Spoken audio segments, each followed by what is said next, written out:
Dear students, আজকে কতগুলো GK মানে সাধারণ জ্ঞান ফটাফট হয়ে যাক। এটা বিষয়টা কি? ইম্পর্ট্যান্ট ফ্যাক্টস মানে গুরুত্বপূর্ণ ঘটনা যেগুলো পরীক্ষা দেয়, একটা দুটো তো দেয়ই। তো প্রথমটা কী আছে? জালিয়ানওয়ালাবাগ ম্যাসেকার। মানে জালিয়ানওয়ালাবাগ ম্যাসেকার হয়েছিল কত? অমৃতসরে। আমরা জানি সেই তারিখটা চাই অনেক সময়, 13ই এপ্রিল 1989, এই যে অমৃতসরে হয়েছিল, তাই না? এখানে আরেকটা প্রশ্ন থাকে যে জালিয়ানওয়ালাবাগের ম্যাসেকার যে হয়েছিল সেখানে নেতৃত্ব দিয়েছিল কে? এই যে জেনারেল ডায়ার, তার নাম হচ্ছে জেনারেল এই যে ডায়ারের নেতৃত্বে অনেক লোককে হত্যা করা হয়েছিল। তারপর হচ্ছে গ্রেট ফ্যামাইন অফ 76, মানে আমরা বাংলায় বলি 76 সালের মহা দুর্ভিক্ষ যে হয়েছিল এটা তো বাংলা সাল, তো ইংরেজি কত সালে? এই যে 1770 AD। এই 76 বলে কিন্তু 76 নেই, এটা তো 76 হয় না, এটা তো বাংলা সাল হলে এটা কত হবে? ইংরেজিতে যদি বলি আমরা 1770 খ্রিস্টাব্দে। তারপর কি আছে?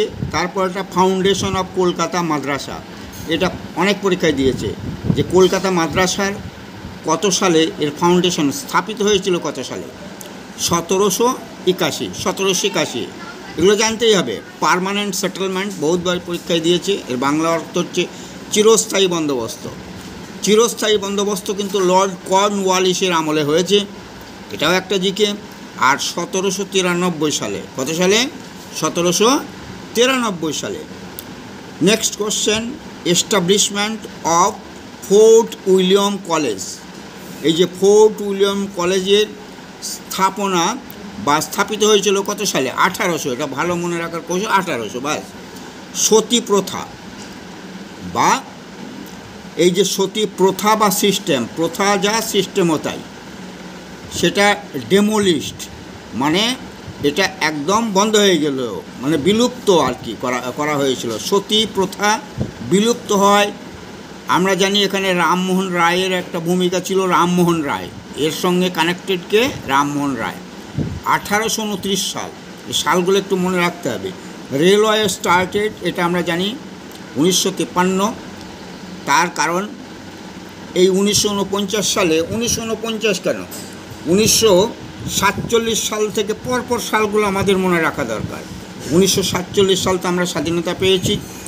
1948 সালে কি 30শে জানুয়ারি মার্টিয়ার্স ডে, মানে মহাত্মা গান্ধীকে হত্যা করা হয়েছিল, নাথুরাম গডসে সে হত্যা করেছিল। তাহলে 1948 গেল। 49 সালে আমাদের যে গণপ্রজাতন্ত্র, যে সাধারণতন্ত্র, সেটা প্রতিষ্ঠিত হয়েছিল 1949 সালে, আর ইনঅ্যাক্টেড 50 সাল থেকে সেটা চালু হয়েছিল। আর 51 সালের একটা গণনা আছে, এই যে লোক গণনা শুরু হয়েছিল, তাই না? এইরকম পরপর 52 সাল, তারপর 52 সালে হচ্ছে জেনারেল ইলেকশন হয়েছিল, জেনারেল সাধারণ লোকসভা, সেটা কিন্তু 1900, এটা আমি 1858 কিন্তু রেলওয়ে এস্টাবলিশমেন্ট 1858। আর আমি যেগুলো বললাম সব 1900 সালে। 1947 সালের স্বাধীনতা, 1948 সালের মার্টিয়ার্স ডে বা শহীদ দিবস, মহাত্মা গান্ধী হত্যা করা হয়েছিল 48। আর 1949 সালে কে হয়েছিল? আমাদের খসড়া প্রস্তুত করা হয়েছিল, মানে সাধারণতন্ত্র দিবসের 50 সাল থেকে 26শে জানুয়ারি থেকে ইনঅ্যাক্টেড হয়েছিল। আর আগে যেটা 1949, সেটা কিন্তু ওই যে নভেম্বরে হয়েছিল, তাই না? 26শে নভেম্বর। আর 1950 সালে যখন বলবে তখন 26শে জানুয়ারি আমরা জানি সাধারণতন্ত্র দিবস। তাহলে কত গেল? 1950 সাল হয়ে গেল। 1951 সালে তো লোক গণনা শুরু হয়। 1952 প্রথম জেনারেল ইলেকশন, মানে লোকসভার জেনারেল ইলেকশন 1952 হয়। তারপর রেলওয়ে এস্টাবলিশমেন্ট হয়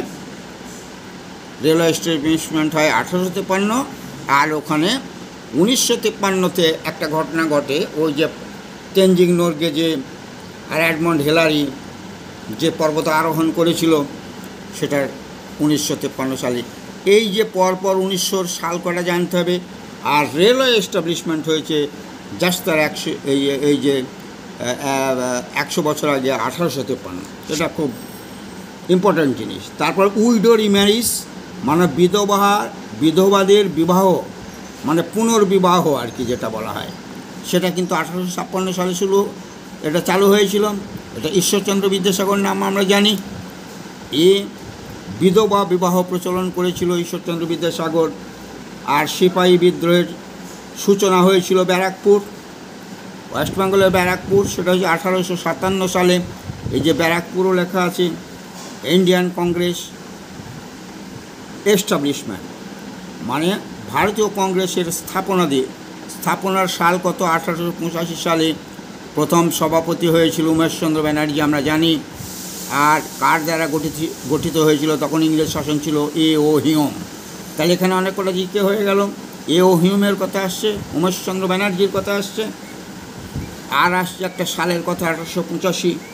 তারপর হচ্ছে পার্টিশন অফ বেঙ্গল, আমাদের পশ্চিমবঙ্গের পার্টিশন হয়েছিল 1905 সালে। আর মুসলিম লীগ এস্টাবলিশমেন্ট হয়েছিল ঠিক তারপরের সালে 1906 সালে।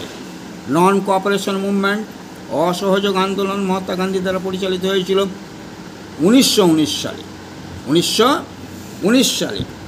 আর এইখানে একটা অনেকে কনফিউজ হয়ে যায়, capital transferred from Kolkata to Delhi.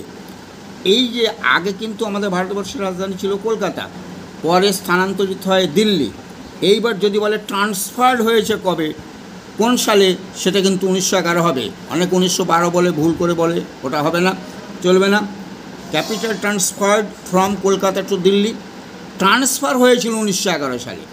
আর 1911 সালে একটা রাজধানী যদি একটা জায়গা থেকে অন্য জায়গায় স্থানান্তরিত হয় কলকাতা থেকে দিল্লিতে, তাহলে একটু সময় লাগে। ঠিক তার পরের বছরে এস্টাবলিশ হয়েছিল, এটাকে বলা হয় স্থাপিত হয়েছিল। যদি বলে এস্টাবলিশের কথা, তাহলেই আমরা 1912 বলবো। আর যদি বলে ট্রান্সফার্ড, যেটা পরীক্ষায় দেয়, এটা কিন্তু 1911ই হবে, মনে রাখবে। কিন্তু এই যে জিকেগুলো করালাম, এটা খুবই ইম্পর্টেন্ট জিকে, এগুলো জানতেই হবে। চাকরির পরীক্ষায় বসতে গেলে এ কটা জানতেই হবে। Thank you all.